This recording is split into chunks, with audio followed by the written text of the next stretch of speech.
ഗംഗയാണെങ്കിൽ വീണ്ടും തയ്ക്കാനായിട്ട് അവളുടെ തയ്യൽ മെഷീനൊക്കെ റെഡിയാക്കിയിട്ടിരിക്കുകയാണ് കേട്ടോ. ആ സമയത്ത് അങ്ങോട്ടേക്ക് മുത്തശ്ശി വരുന്നുണ്ട്.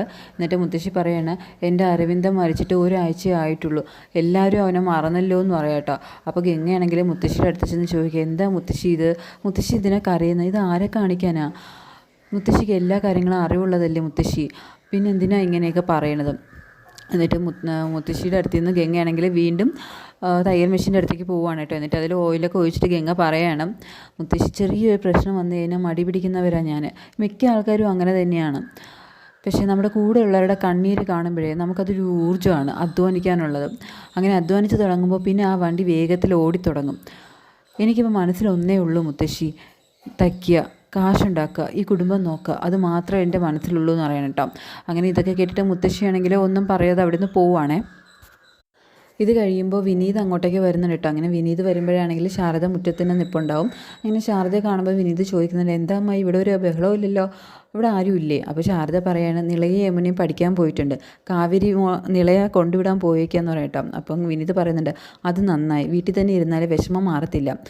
അപ്പോൾ ശാരദയാണെങ്കിൽ ഒരു ചിരി മാത്രം നൽകിയിട്ട് വെറുതെ നിൽക്കുകയാണ് കേട്ടോ, ഒന്നും പറയുന്നില്ല. അപ്പോൾ വിനീത് ചോദിക്കുന്നത്, എന്താ അമ്മായി അങ്ങനെ നോക്കുന്നത്, അമ്മായിക്ക് പോകാനൊരു സ്ഥലമില്ലാഞ്ഞിട്ടാണോ, അമ്മായി ഇവിടെ ഒറ്റയ്ക്കാവുമ്പോൾ എൻ്റെ കടയിലോട്ട് പോരെ, നമുക്കവിടെ ചെറിയ കൊച്ചു വർത്തമാനങ്ങളൊക്കെ പറഞ്ഞിരിക്കാം, സമയം പോകുന്നത് അറിയത്തില്ലെന്നേ.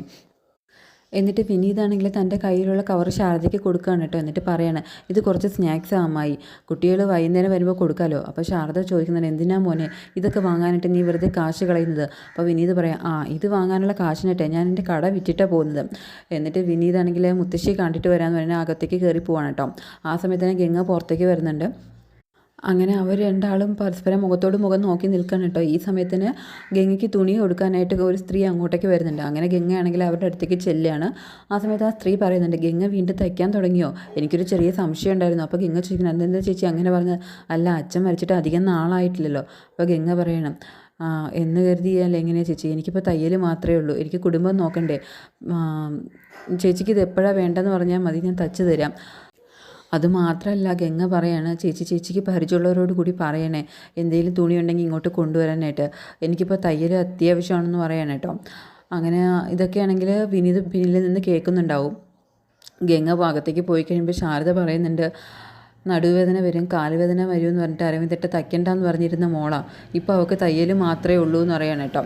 അപ്പോൾ വിനീത് പറയണം, അതിനെന്താ അമ്മായി, അവൾ തയ്ക്കട്ടെ, തയ്യലൊരു മരുന്നാ, ഉള്ളിലെ വിഷമങ്ങളൊക്കെ മാറാൻ നല്ലതാണെന്ന് പറയണം കേട്ടോ. അടുത്ത സീനിൽ വിനീതിൻ്റെ തയ്യൽ കട കാണിക്കണം കേട്ടോ. വിനീതാണെങ്കിൽ പെയിൻറ്ററെ കൊണ്ടുവന്നിട്ട് അവിടുത്തെ ചുമരിൽ ഇനി സ്ത്രീകൾക്കുള്ളതെല്ലാം ഗംഗ തയ്ക്കും എന്നുള്ള രീതിയിൽ എഴുതി വെക്കുകയാണ് കേട്ടോ. അപ്പോൾ ആ പെയിൻറ്റർ പറയുന്നുണ്ട്, മോനെ ഇവിടെ മാത്രം എഴുതിയിട്ട് കാര്യമില്ല, പുഷ്പവാടിയിലെ പല സ്ഥലത്തും ഇതുപോലൊരു ബോർഡ് വയ്ക്കണമെന്ന് പറയണം കേട്ടോ.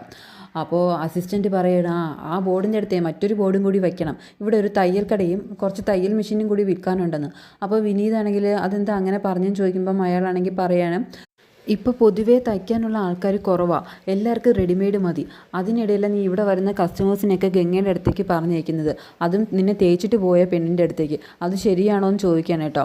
അപ്പോൾ വിനീതിനാണെങ്കിൽ ദേഷ്യം വരുന്നുണ്ട്. അങ്ങനെ വിനീതാണെങ്കിൽ അയാളെ വഴക്ക് പറയണം കേട്ടോ. അപ്പോൾ അയാൾ പറയാണ്, വിനീത് ഇവിടെ നിന്ന് കിട്ടുന്ന സാലറിയേക്കാളും നല്ല ശമ്പളം പുറത്ത് പല ജോലിക്കും കിട്ടുന്നുണ്ട്, എന്നിട്ട് ഞാൻ പോവാത്തത് നിന്നോടുള്ള സ്നേഹം കൊണ്ടാണ്, എനിക്ക് നിന്നെ അത്രയ്ക്ക് വിശ്വാസമാണ് വിനീത്, എനിക്കും ഉണ്ടൊരു കുടുംബം, ആ കുടുംബം ജീവിച്ചു പോകുന്നതും ഇവിടെ നിന്ന് കിട്ടുന്ന വരുമാനം കൊണ്ടാന്ന് പറയാം കേട്ടോ.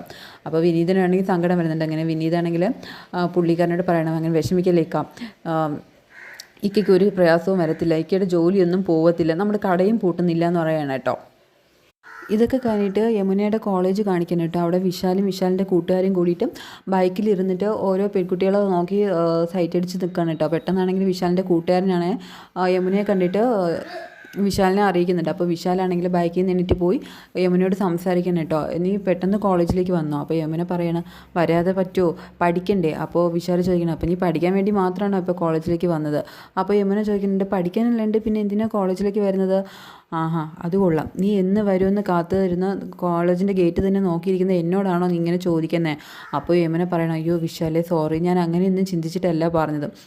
അപ്പോൾ പെട്ടെന്ന് വിശാലാണെങ്കിൽ യമുനയുടെ കൈ പിടിച്ചിട്ട് പറയാണ്, നിനക്ക് എന്ത് പ്രശ്നം ഉണ്ടെങ്കിലും അത് ഏത് കാലത്താണെങ്കിലും എപ്പോഴാണെങ്കിലും ഞാൻ കൂടെ ഉണ്ടാവും, എല്ലാ കാലത്തും ഞാൻ കൂടെ ഉണ്ടാവും, നീ അതൊരിക്കലും മറക്കരുതെന്ന് പറയണം കേട്ടോ.